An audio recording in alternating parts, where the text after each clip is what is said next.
사도신경으로 우리의 신앙을 고백하심으로 2월 12일 새벽 예배를 시작하겠습니다. 나는 전능하신 아버지 하나님 천지의 창조주를 믿습니다. 나는 그의 유일하신 아들 우리 주 예수 그리스도를 믿습니다.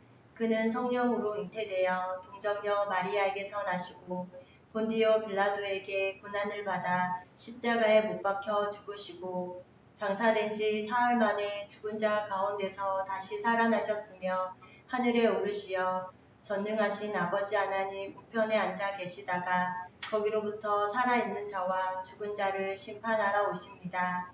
나는 성령을 믿으며 거룩한 공교회와 성도의 교제와 죄를 용서받는 것과 몸의 부활과 영생을 믿습니다. 아멘.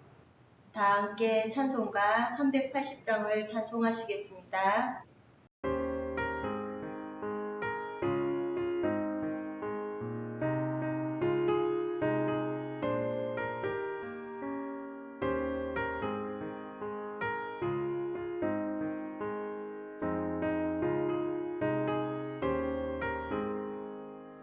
나의 생명 되신 주님 앞에 나아갑니다.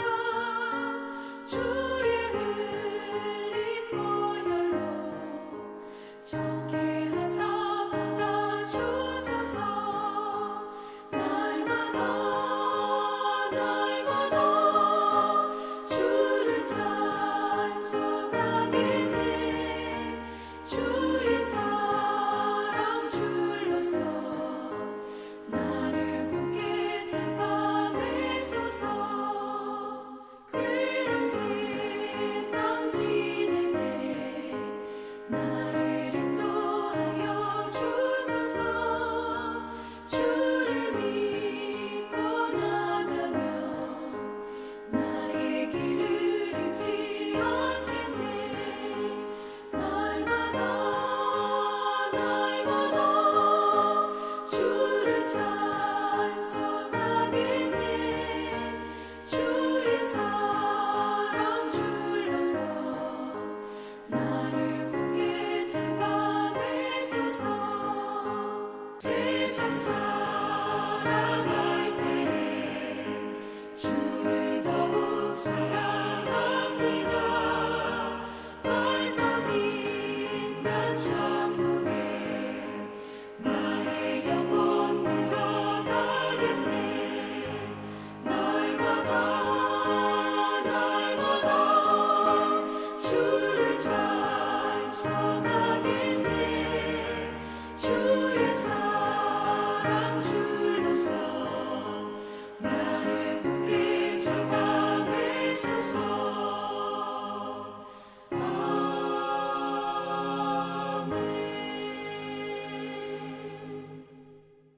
오늘 우리 공동체의 말씀 묵상 본문은 출애굽기 23장과 24장 말씀입니다.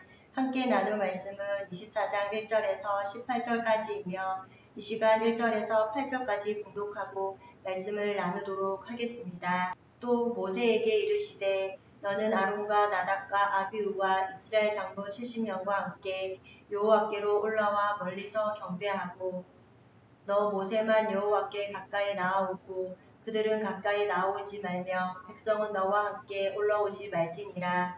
모세가 와서 여호와의 모든 말씀과 그의 모든 율례를 백성에게 전하매 그들이 한 소리로 응답하여 이르되 여호와께서 말씀하신 모든 것을 우리가 준행하리이다.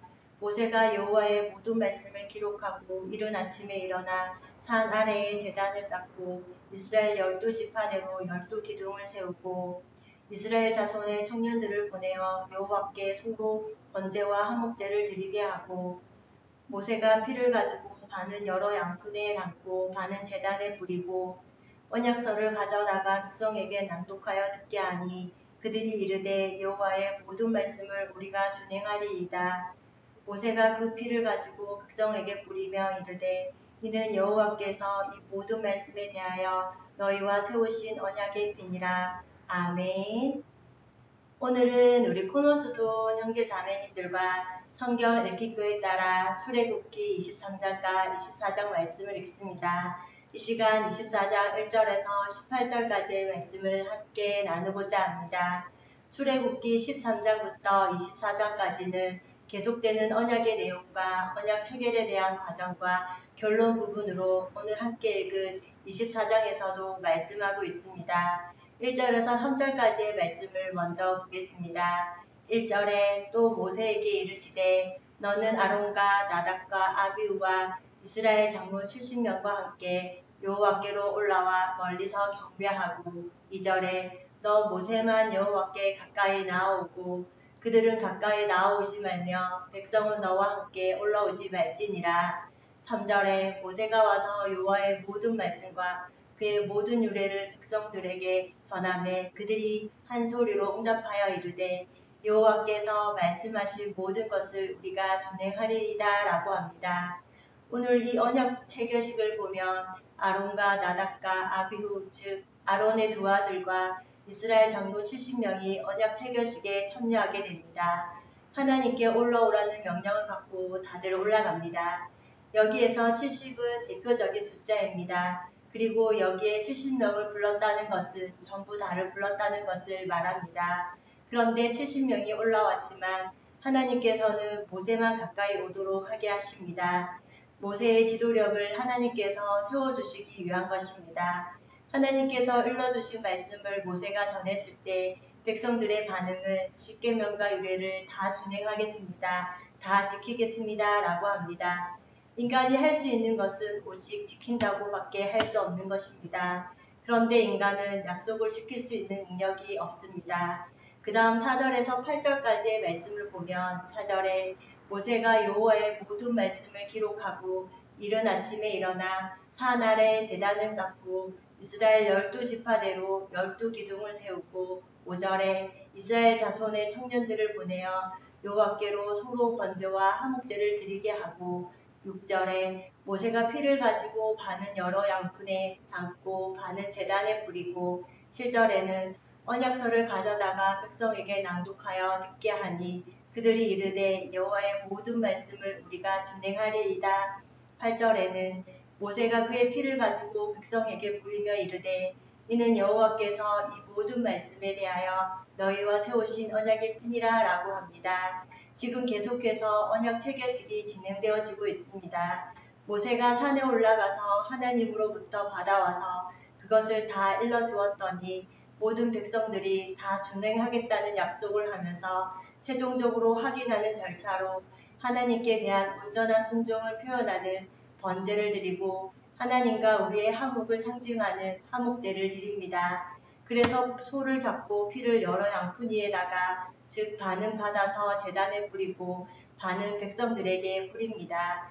그렇게 백성들이 피를 뒤집어 쓰는 것입니다. 이렇게 약속이라는 것은 피에 관한 것을 말합니다. 그리고 피는 각종 제사와 언약 체결의 필수적인 요소였습니다. 이 피로 인하여 언약 백성들이 거룩해지고 하나님께 나아갈 수 있는 길이 열린 것입니다. 죄인인 우리가 예수님의 십자가의 보혈로 구원받은 길이 열린 것처럼 말입니다. 그래서 히브리서 9장 22절 말씀에 피 흘림이 없은즉 곧 제사함이 없느니라 라고 합니다. 그렇지만 계속해서 인간들이 말씀을 지킬 수 없기에 인간들을 대신하여 동물들이 죽은 것입니다. 그렇게 히브리서 10장 10절에 이 뜻을 따라 예수 그리스도의 몸을 단번에 들이심으로 말미암아 우리가 거룩함을 얻었노라 라고 하신 말씀처럼 예수님께서 십자가에서 단번에 죽으시기까지는 계속해서 동물 제사를 드렸던 것을 알게 됩니다. 내가 가지고 간 제물에 내 죄가 전가되도록 해서 그 제물을 죽여서 그 피를 제단에 뿌리는 것입니다. 이렇게 늘 약속을 어길 때마다 동물을 죽여야 했습니다. 그러므로 이런 의식이 반복되었던 것입니다. 예수님께서는 마태복음 26장 28절 말씀에 이것은 제사함을 얻게 하려고 많은 사람을 위하여 흘린 바 나의 피 곧 언약의 피니라 라고 하십니다. 우리는 613가지나 되는 율법을 아무리 지키려 해도 지킬 수 없습니다. 율법을 통해 우리는 예수님이 필요하구나, 즉 예수 그리스도의 보혈이 필요한 것이 깨달아진다는 것입니다. 그러므로 오늘 이스라엘 백성들에게 언약 체결을 통해서 피가 얼마나 중요한지를 깨닫게 해주고 계십니다. 7절에서 모세는 기록한 말씀을 가지고 낭독하여 백성이 듣게 합니다. 그러자 다시 한 번 더 여호와의 모든 말씀을 우리가 준행하여 듣겠다라고 백성들이 고백하는 것을 볼 수 있습니다. 그 다음 9절에서 11절 말씀은 9절에 모세와 아론과 나답과 아비후와 이스라엘 장로 70인이 올라가서 10절에 이스라엘 하나님을 보니 그의 발 아래에는 소목을 편 듯하고 하늘이 같이 청명하더라. 11절에는 하나님이 이스라엘 자손들의 존귀한 자들에게 손을 대지 아니하셨고 그들은 하나님을 뵙고 먹고 마셨더라 라고 하십니다. 이들은 올라가서 하나님을 보았는데 얼굴을 본 게 아니라 발 아래를 보았을 뿐입니다. 그 발 아래를 보았더니 초목을 편 듯하고 하늘같이 청명하더라 라고 합니다. 그런데 처음에는 백성들이 가까이 오면 죽는다고 오지 말라고 했습니다. 그런데 이 70 장로들이 왔을 때는 손을 대지 않았다고 합니다. 즉 죽음을 맞지 않았다는 것입니다. 이 사람들이 깨끗한가요? 아직 청결하지 않습니다. 그러나 죽음을 맞지 않고 하나님을 뵙고 마셨더라 라고 합니다. 이 언약 체결과 언약 체결 가정들은 잔치와도 같다는 것입니다. 하나님과의 언약 관계에 들어가는 것은 잔치가 시작되는 것을 말합니다.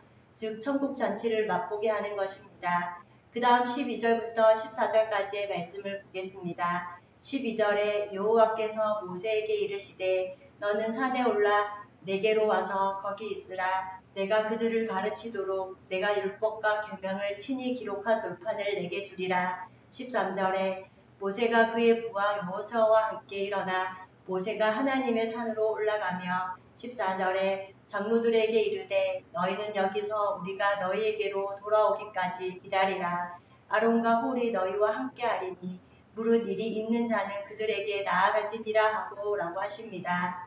이것은 하나님께서 모세에게 따로 또 산에 올라오라고 말씀하시는 것입니다. 지금 5번 올라가는 것을 볼 수 있습니다. 이것을 보면서 지도자란 백성들이 오르지 않는 곳을 여러 번 반복해서 오르락 내리락 해야 하는 힘든 자리라는 것을 생각해 봅니다.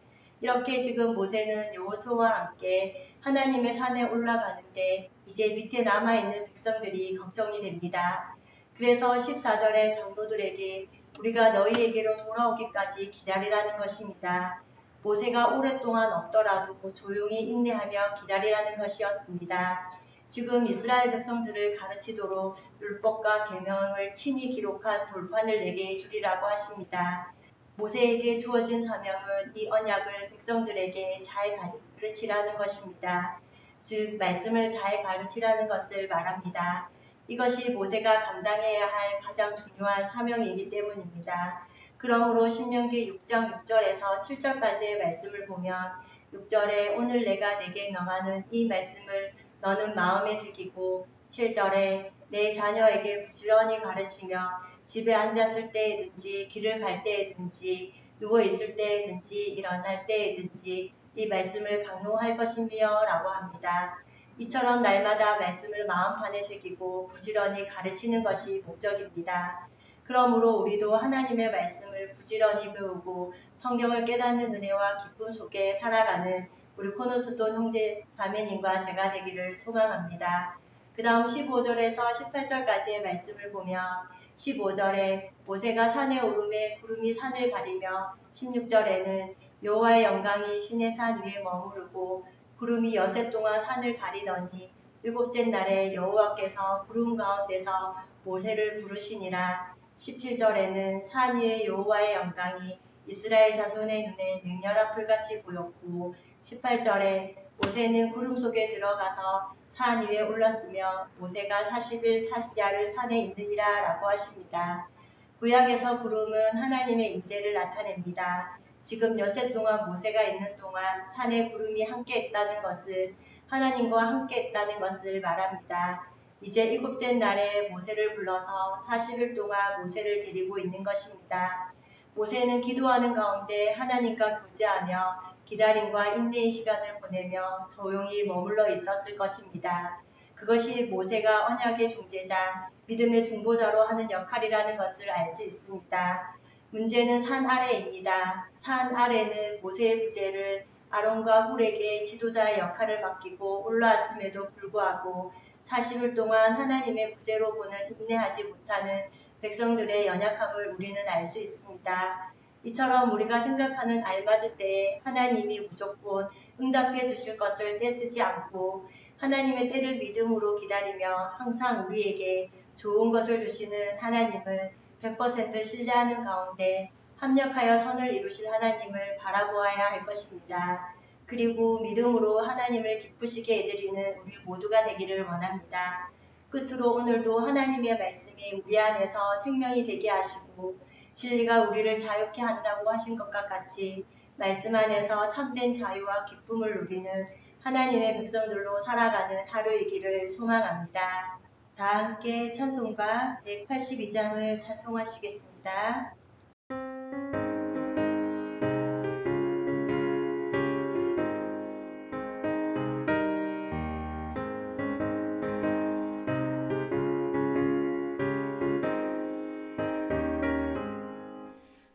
강물같이 흐르는 기쁨 성령 강림함이라 정결한 맘 영원하도록 주의 거처 되겠네. 주님 주시는 참된 평화가 내 맘속에 넘치네. 주의 말씀에 거센 풍랑도 잠잠하게 되도다. 나의 생명 소생케 되는 성령이 하심이라. 모든 의심 슬픔 사라져 주의 평강 넘치네. 주님 주시는 참된 평화가 내 맘속에 넘치네. 주의 말씀에 거센 풍랑도 잠잠하게 되도다. 하늘에서 담비 내리고 햇빛 찬란함같이 우리 마음에 성령이 많이 주님 보내심이라. 주님 주시는 참된 평화가 내 맘속에 넘치네. 주의 말씀에 거센 풍랑도 잠잠하게 되도다. 생명신에 넘쳐 흘러서 마른 광야 적시니 의의 열매 무르익어서 주수를 기다리네. 주님 주시는 참된 평화가 내 맘속에 넘치네. 주의 말씀에 거센 풍랑도 잠잠하게 되도다. 놀라우신 주의 은혜로 그의 얼굴 뵙겠네. 평화로운 안식처에서 영원토록 쉬겠네.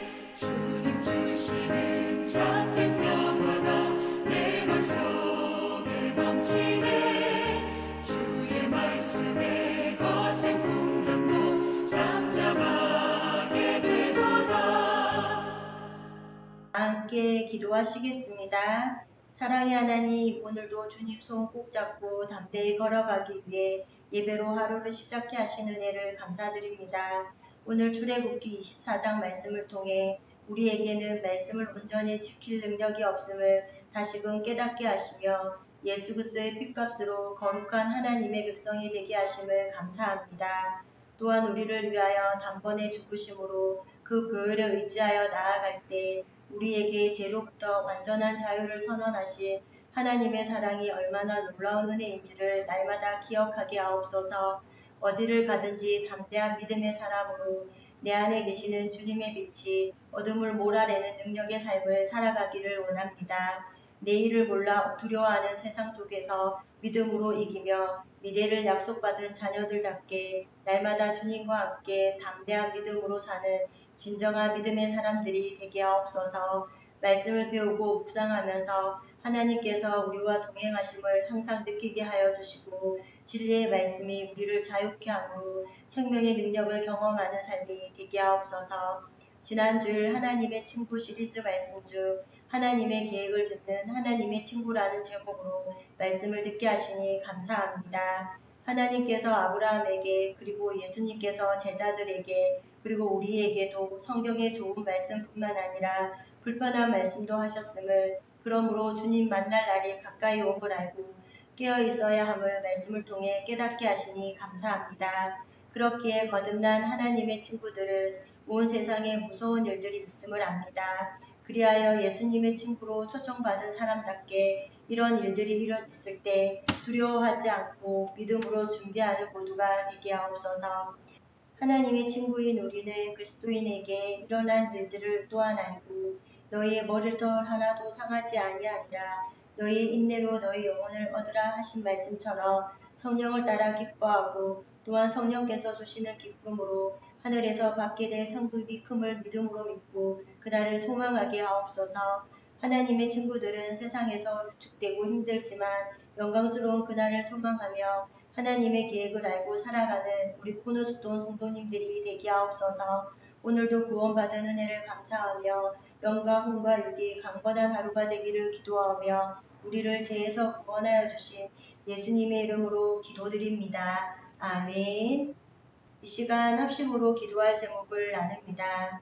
나의 가족, 사랑하는 부모님, 배우자, 자녀의 구원과 흔들리지 않는 믿음을 위해 자신의 믿음과 성령 충만함과 능력 있는 삶, 경건한 삶을 살도록 그리고 지난 주일 들었던 말씀을 기억하며 교회를 이끌어 가시는 사랑하는 담임 목사님과 목회자들을 위해 소그룹 원들을 위하여 왕들의 이야기 열왕기상 성경 공부와 목회자 세미나 가운데 함께하여 주시고 말씀을 깨닫는 기쁨으로 충만한 시간이 되도록 기도해 주시고 이 시간 각자 가지고 계신 기도의 제목을 놓고 기도하시기를 바라며 오늘도 주 안에서 승리하십시오.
주